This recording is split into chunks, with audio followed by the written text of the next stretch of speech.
సిద్దిపేట ఆర్యవైశ్య సంఘం సభ్యుల సంక్షేమమే ధ్యేయంగా తాము పనిచేస్తామని అధ్యక్ష అభ్యర్థి నేతి కైలాసం అన్నారు.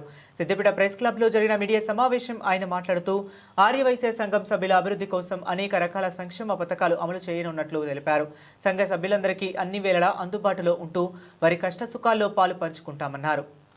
గత 16 సంవత్సరాలుగా స్తబ్దంగా ఉన్న మన ఆర్యవైశ్య సంఘాన్ని గత 16 నెలలుగా విఎస్ఎస్ పోరాట సమితిగా ఏర్పడి పోరాటం చేసి అద్భుతమైన ఫలితం అందించిన ఈ సిద్దిపేట ఆర్యవైశ్య సంఘ ఎన్నికలు ప్రారంభించినందుకు ఆ యువకులందరికీ పేరు పేరున ధన్యవాదాలు తెలియజేస్తూ ఈ సంఘం ఎన్నికలు రేపు ఉదయం 7 గంటలకు ప్రారంభమై సాయంత్రం 4 గంటల వరకు పోలింగ్ ఉంటుంది కాబట్టి అత్యధిక సంఖ్యలో విచ్చేసి ఆ ఓటింగ్లో పాల్గొని మన సంఘ బలాన్ని పెంచాలని దాంట్లో మేము నేతి కైలాసం ప్యానెల్ పైన ప్రెసిడెంట్, సెక్రటరీ, 4 వైస్ ప్రెసిడెంట్లు, 5 జాయింట్ సెక్రటరీలుగా పోటీ చేస్తున్నాం.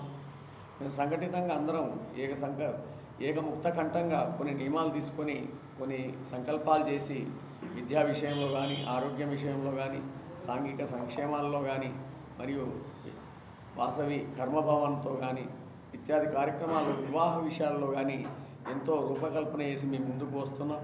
మీరు అందరూ మమ్మల్ని అత్యధిక మెజారిటీతో గెలిపించినట్టుంటే ఈ సత్కార్యాలన్నీ అతి త్వరలోనే ప్రారంభించి ఎంత వీలైనంత త్వరగా ఒక్కొక్కటిగా ప్రారంభించి అన్ని ముగిస్తామని తెలియజేస్తూ ఈ సదవకాశాన్ని మీరందరూ మాకు కల్పించాలని కోరుకుంటూ ఈ ఎన్నికల్లో ఎంత ఎక్కువ పర్సెంట్ ఓటింగ్ పోలైనట్టుంటే అంత మన సంఘఫలం పెరుగుతుంది. కాబట్టి 8366 మందిలో వీలైన కాడికి ఎక్కువ పర్సెంటేజ్లో పోలింగ్లో పాల్గొనాలని మేము ఇప్పటివరకు మేము చేసిన కార్యక్రమాలని చూడండి.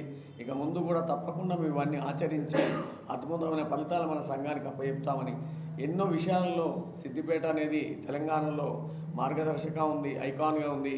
అదేవిధంగా సిద్దిపేట ఆర్యవైశ్య సంఘాన్ని కూడా అద్భుతంగా తీర్చిదిద్ది అన్ని విభాగాల్లో తెలంగాణలో ఒక ఐకాన్గా మీకు అందరికీ అందిస్తామని ఇంత పెద్దలకు మేము మనవి చేసేది ఏంటంటే గరీబులకు కానీ, డబ్బులు ఉన్న వాళ్ళు కానీ, డబ్బులు లేని వాళ్ళు కానీ ఎన్నో సమస్యలు ఉన్నాయి.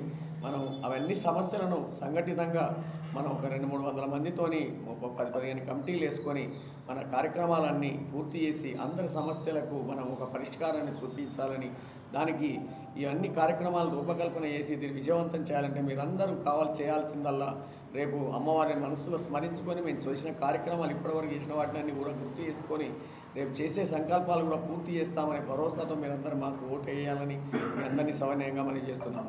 జై శ్రీరామ్, జై వాస్తవి.